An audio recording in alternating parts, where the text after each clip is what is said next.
कोटा में डेंगू का कहर लगातार बढ़ रहा है। कोटा में डेंगू अब जानलेवा बन चुका है। एमबीएस अस्पताल के आईसीयू में एक युवक की मृत्यु। पहले दिन बुखार, दूसरे दिन बिगड़ी तबीयत, तीसरे दिन युवक की मृत्यु हुई। कोटा में नवजातों को भी चपेट में ले रहा है डेंगू। नवजात को डेंगू होने का पहला मामला सामने आया। पहले मां की डेंगू से मृत्यु, फिर नवजात को डेंगू हुआ। कोटा के चिकित्सा जगत में हड़कंप मचा हुआ है। डेंगू के लगातार बढ़ते मरीजों से अस्पतालों की व्यवस्थाएं चरमरा गई हैं।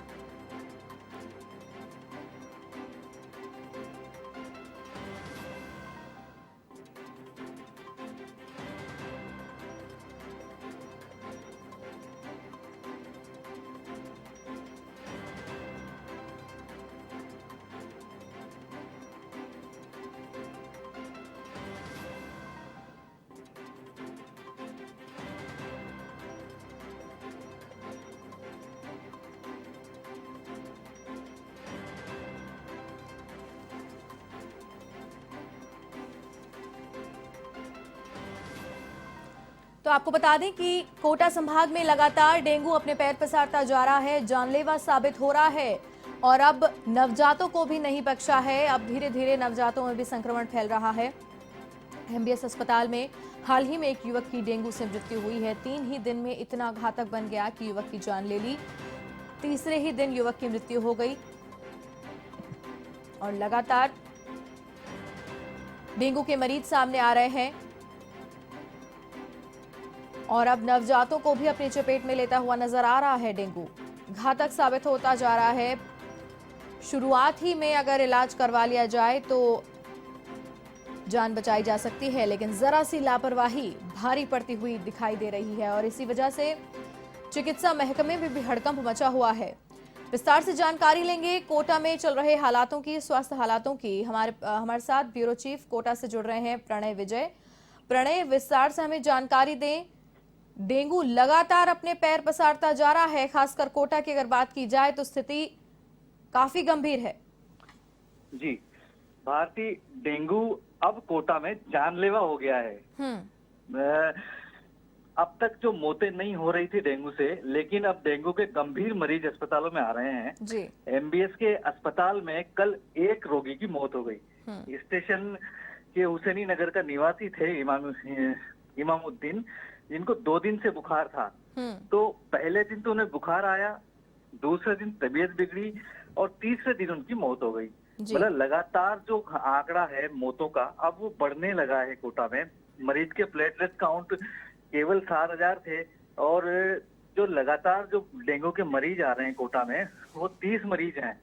कल 30 मरीज आए और जो कहर है वो लगातार बढ़ता जा रहा है कि जैसे गर्भाशय में डेंगू अभी तक नहीं पहुंचा था, लेकिन कोटा में मां की पहले डेंगू से मौत हुई, गर्भाशय में संक्रमण हुआ और 11 दिन का जो नवजात था वो डेंगू से संक्रमित हो गया। ये कोटा का और संभवतः राजस्थान का पहला मामला है जब गर्भस्थ शिशु को भी डेंगू हुआ है।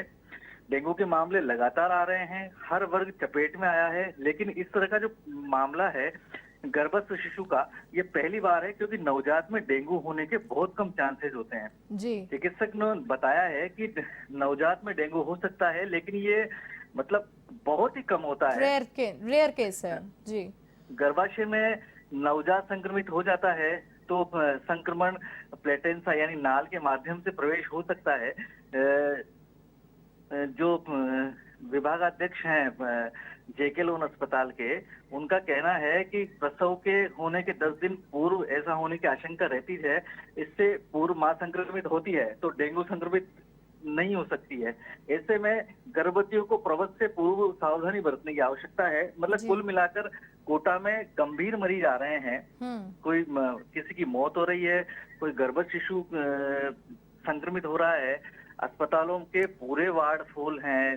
जेके लोन, एमबीएस अस्पताल, कोटा मेडिकल कॉलेज, लगातार सारे कॉलेज जो अस्पताल हैं उनमें मरीजों की भीड़ है।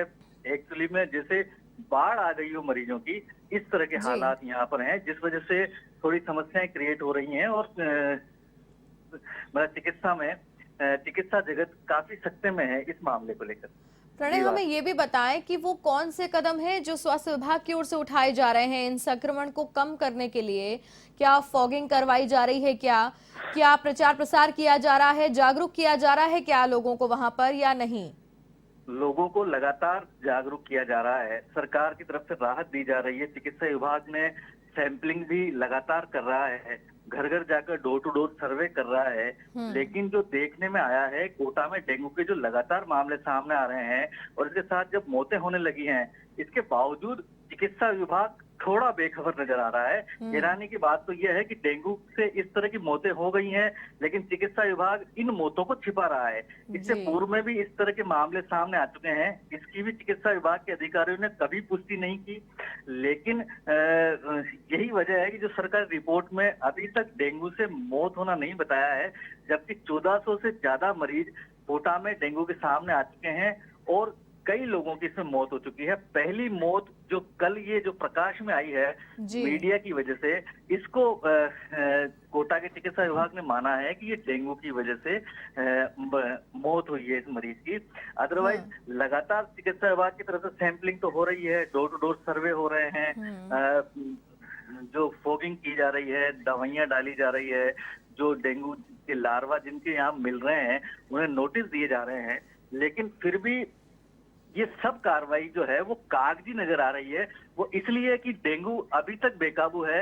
लगातार प्रदेश में शुरुआत डेंगू की लगभग कोटा से हुई थी। हम पिछले 2 महीने से जब पूरे प्रदेश में डेंगू का कहीं नामो निशान नहीं था, तब से कोटा में डेंगू के मरीज आ रहे हैं। उसके बावजूद जो कोटा की स्थिति है वो लगातार गंभीर होती जा रही है। सर्दियों में इसकी ठीक ही सर्दियां जैसे पड़ने लगेंगी तो डेंगू खत्म हो जाएगा, लार्वा इसका मर जाएगा, मच्छर खत्म हो जाएगा, लेकिन ऐसा कोई हालात कोटा में नजर नहीं आ रहे हैं। लगातार मरीज बढ़ रहे हैं। डेंगू के साथ साथ खांसी, जुकाम, वायरल और स्कैब्स के जो मरीज हैं वो तो अपनी जगह पर हैं ही सही, पर जो डेंगू है अब ये जानलेवा हो गया है, जिससे थोड़ी सी चिंताएं अब चिकित्सा विभाग की बढ़ गई है और कोटा के लोगों की बढ़ी है। जी प्रणय विजय, तमाम जानकारी के लिए आपका बहुत बहुत धन्यवाद। तो ये थे ब्यूरो चीफ कोटा से जुड़ रहे थे हमारे साथ में प्रणय विजय, जिन्होंने विस्तार से बताया कि कोटा में क्या कुछ चल रहा है, खासकर कि डेंगू मरीजों की संख्या में लगातार इजाफा देखा जा रहा है और स्वास्थ्य महकमा अपनी ओर से पूरे प्रयास कर रहा है कि ये बीमारी को कंट्रोल किया जा सके, लेकिन कहीं ना कहीं आपको और हमें जागरूक होने की भी जरूरत है।